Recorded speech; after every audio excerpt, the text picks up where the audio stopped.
All right, Facebook. Good morning, guys. Namaste. God bless. How are all of you? What?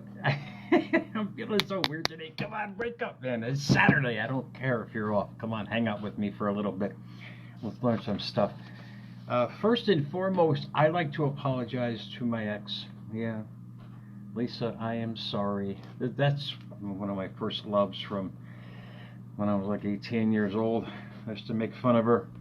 Um, She used to get migraines after a car accident, and I was like, you're fine, suck it up, Buttercup, you're going to be just fine, everything's going to come out all right. No, lo and behold, 20 years later, I get into a car accident and have migraines, and that's what happened to me the past day and a half. Oh my God, ask my employees are like, leave Jerry alone. He's got a headache, and it's funny because you guys who get these once in a while, we all do, either sinus or whatever it might be, or work or some kind of shit in your life. I was like, wait, let me try something different, man. So after 24 hours of battling this karmic, how should I say, episode that came upon me. I'm sorry again, Lisa. We were teenagers. I didn't mean to say stuff like whatever.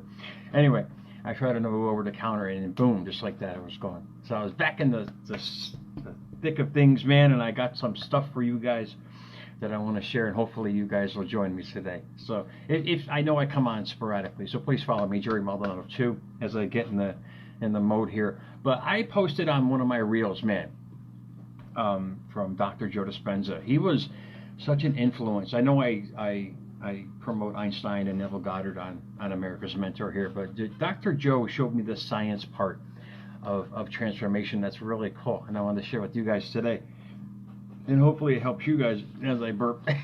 Where did I get stuff today, man? I don't know. Wait, let me hold on one sec here. Now I know why. There we go. That's it. There we go. I gotta see. I'm in this seance kind of mood today, man. I'm forgetting my lights and everything else, so forgive me. I'm kind of going off the cuff today, but I'll get to my point. I posted in my reels. We cannot create in the future by holding on to the emotions of the past. Think about what I just said. By holding on to the emotions of the past. And what I did was, after I got back in my state of mind, man, I opened up the vault and I said, wow, let's check out a quote that I put out, God, 12 years ago when I first started doing this stuff. And it said, don't become out of the quote box today. Here we go. Don't become what you think about. Become what you dream about.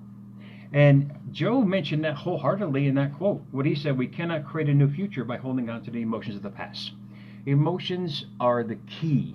And we had this on Wednesday night. Actually, it was the biggest rated show on the West Coast for America's Mentor Radio. It was awesome, guys. Thank you so much.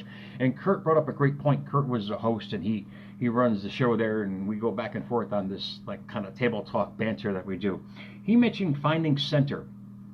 And don't become what you think about, become what you dream about. People are asking, how do you find your center? How do you find that sweet spot? Actually, the cinnamon bun, that middle part, man, that's so good. That makes us happy all day long to live in what we want to dream about, what we want to bring about every day. The problem is we're living in the emotions of the past. And I did that for many moons, man, living in that emotion of where I was instead of where I wanted to go. It's when you flip that emotion to that dream state, that sweet spot of loving what you do. Does that make sense? If you do what you love, all you can do is create more of loving what you do. Sounds so simple? Indeed, but it is. It really is. We're out there every day. We're out there doing stuff we don't want to do, man.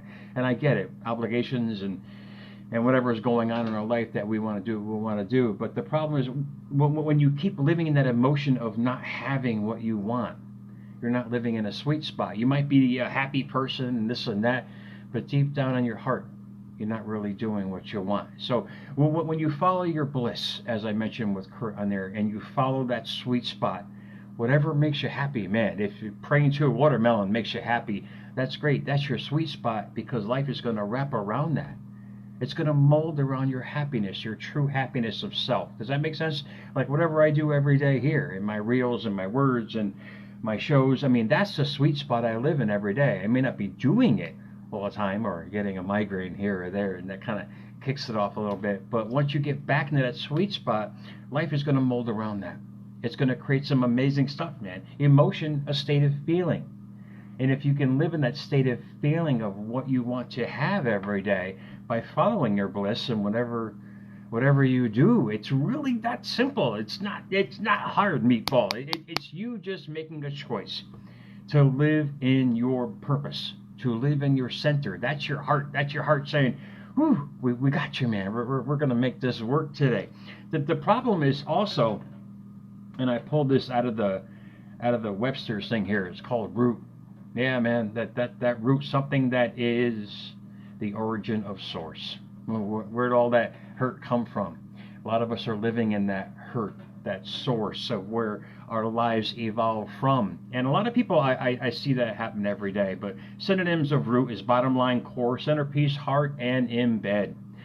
Figure this way.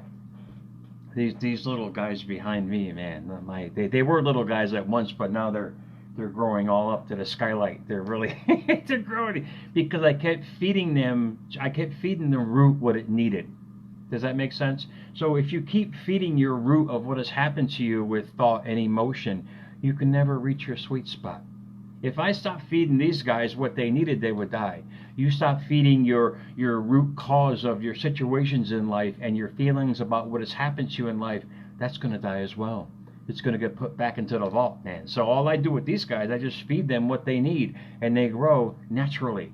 That's what following your bliss is. You're feeding what you want naturally. Does that make sense? And everything else kind of moves out of the way, man. You don't have to worry about that anymore, meatball. You really kind of move forward in life because when you do what you love, and I say it a lot here in America's Mentor, it's so infantile. But like me with the migraine, sometimes you just don't think right. I get it. I had to go find a new over-the-counter thing, and it worked really well. That's what I mean. You got to keep trying. You got to keep pushing yourself.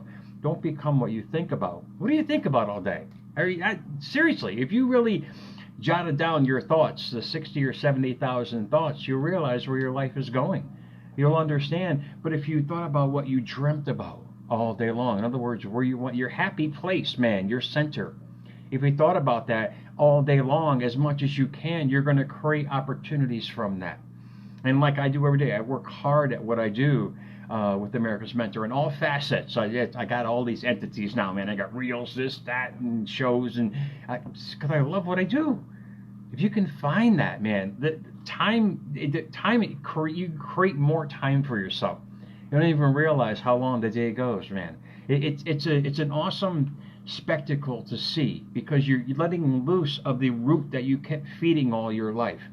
And I was feeding a lot of roots, man. I had a lot of plants going on back there. I kept feeding them, and they kept growing and morphing into different things. Maybe it comes with age, like I learned about the karma thing. Sorry, Lisa, please forgive me if you're out there on Facebook. I was a teenager, man. I didn't get it. But what I did was, I wanted to do a quick before I let you guys go and enjoy your Saturday. I hope this helped. Really, it's really that simple. You find what makes you happy. And because it comes natural, and you work on that every day, and then from that you start evolving into different situations, circumstances, and events. Most importantly, you start evolving into a different person. That's all transformation is. It's finding that sweet spot, man, that center of the cinnamon bun kind of thing that we all love so much, and working at that every day. However small, whatever time you give it every single day, it's going to morph. It's going to grow just like these palms, man. It's going to grow up, and it's going to really enhance your life in the most amazing way. So what I did for going biblical on you guys for a second here, is Saturday. It's almost Sunday, man. So you guys got to wake up. You got to realize there's better things out there for you. There's better situations for you, but sometimes it needs you a little kick in the ass to get you going. But I did a search on anew in Scripture, and it's awesome because these guys, and it's kind of complex. But listen here, it's from Colossians 3-10. Not to go kind of religionist on you guys. I'm not going to cross you guys. No, this is about information. Think about what they're saying thousands of years ago. And hope put on a new self. And hope put on a new self. In other words, you enrolled yourself with something new, which is being renewed in knowledge. That's being the meatball first and understanding yourself later, which is being renewed in knowledge after the image of its creator. Hence, you your soul, what you want to be, man. Does that make sense? They're not talking about some thing floating around up in clouds shooting down lightning rods for people who created sins. They're saying you have it. You got to find it. And once you find it, you understand it. When you understand it, you create it. Does that make sense? I'll read it for you one more time. It's complex, but it's really cool, man. And have put on a new self.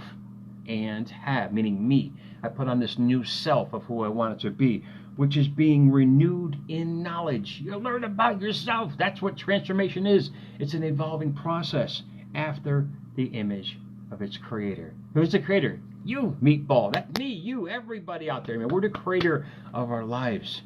We're the creator of our destinies. We're the creator of our emotions every single day. So think about it for yourself on this Saturday, because I gotta go to work, man. This is double shift Saturday for me. I'll see you guys soon. America's Mentor _radio, at America's Mentor on Twitter, at America's Mentor on YouTube. Guys, thanks, man. Thanks for the Jackson Reels. And on a sad note, I lost one of my biggest followers on the West Coast, Shirley. My friend Shirley was a great follower on the West Coast. Come to find out, she passed recently. I want to say condolences to her family. God bless her. She was an amazing woman, a social media friend for many moons for me. So if that doesn't inspire you guys to go out and just find your happy place, your sweet spot, guys, life is not short, but we don't know when we're going to go. So whatever it takes for you to go out there and find that sweet spot, that real you, that in hope to put on a new self with knowledge and understanding that from the creator, which is you, that's when you start creating the most beautiful life for yourself, however it may be. And you keep watering that root with thought and emotion and love for life. Life is going to evolve around that for you guys. So again, guys, thank you for joining me this Saturday. Yeah, I went long today, man. That's post-migraine banter over here. Guys, have an awesome Saturday. Love you all. Thanks for the Jackson views, man. I'll see you guys soon.